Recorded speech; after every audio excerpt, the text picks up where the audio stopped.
Guys, welcome to Tarot Talks. I wanted to do a rune series.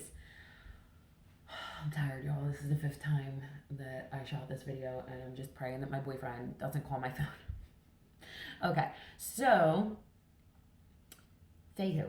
We're gonna do a rune series, right? Fehu. That is what runs the reading for me. It's the energy and the vibration of the reading. This is how I do my readings. 3 cards, 1 rune, super simple. And I do pull additional cards for questions that my querent might have, or additional information that I need to interpret the reading. But I like to keep it simple. So I found that the power of association works best when you're trying to learn something. So this series is going to take a little bit of prerequisite knowledge of the tarot. So Fehu is initially tied to wealth and cattle. So it reminds me of Taurus. It is an Aries rune. It's an initiatory rune, which it starts the alphabet, and the zodiac starts in Aries. So there's a link there. Also, New Year's starts in Aries. I will tell you guys that and drop that information as much as I can so you can research it yourself. That's an Easter egg. Go look for that. Fehu also is very Venusian to me. It reminds me of Venus, and it also reminds me of Jupiter. It reminds me of the benefit planets of the zodiac, the zodiac or astrology of the planets. So these are tied to pentacles, obviously, because we're talking about wealth and money. So the suit of pentacles. Specifically, I feel like feels like an ace of pentacles because it's the power and wealth, and it's the beginning. It also feels like the Wheel of Fortune to me. Again, the circle imprint, the pentacle feel, that feeling of wealth, and that's ruled by Jupiter. So that's why that feels like that card to me. It also feels like it could be generational wealth, especially with families and cattle. All of that was handed down. So that's the 10 of Pentacles. So it feels like it's like a joyful, happy, it's a good rune to get. And again, you want to use reversals with the runes just like you use tarot cards. So if that comes up, it's the opposite of that. So never get too tied up in reversals. Reversals is the opposite feeling of what you're saying. It's not more of that feeling, because some people are like, oh, now I'm even more stuck. Like if this is disenchantment and feeling stuck, and if it's upside down, someone would feel like, oh no, this is like really stuck. No, it's the opposite. It means that it's time to come out of your disenchantment, and it's time to start moving. Complete opposite feeling. Keep it simple. Don't cloud it up too much. So what else about Fehu? Fehu is, again, the beginning of the Elder Futhark. That's what the alphabet's called in runes. And they also have little poems tied to them. This one talks about when there's wealth among family or siblings, that it might cause discord. So it's a warning to watch yourself, how you conduct yourself when you're a wealthy person. And also it does state that if you reach a certain level of wealth, you are expected to give a lot of it away. Because it talks about our service to man, our service to the world. And, if you have it to spread, why not? What are you going to do with it? You can't take it with you, right? So that's pretty much a sum up of Fehu and what cards this relates to for me and how it makes me feel. I feel like I get the most information with a rune. I like to mix divinatory stuff. Like sometimes I'll use the New Orleans tarot deck layered over these cards. I'll get the ones that match these cards from my New Orleans tarot deck, because they give me different faces too. And I can do a whole series on that too, like mixing your tarot cards up. That'll be after this series. The possibilities are endless. So let's go into my interpretation of the reading.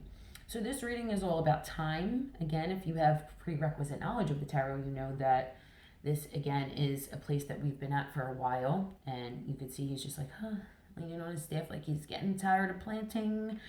Things are growing, but they're not growing as much as he would like. So he's getting a little disenchanted. The Hanged Man is about being held back, being hung up, issues with time. And then the Knight of Pentacles talks about slow and steady movement. He gets to his goal, but it's totally on his time, and nothing can rush it. It's going to take time, and it's going to be slow. So there's very much a time theme that goes on with this here. And these two being the major points of the reading, because we got a major arcana card, and for me, this is the breath. This is what message is trying to be relayed through the reading.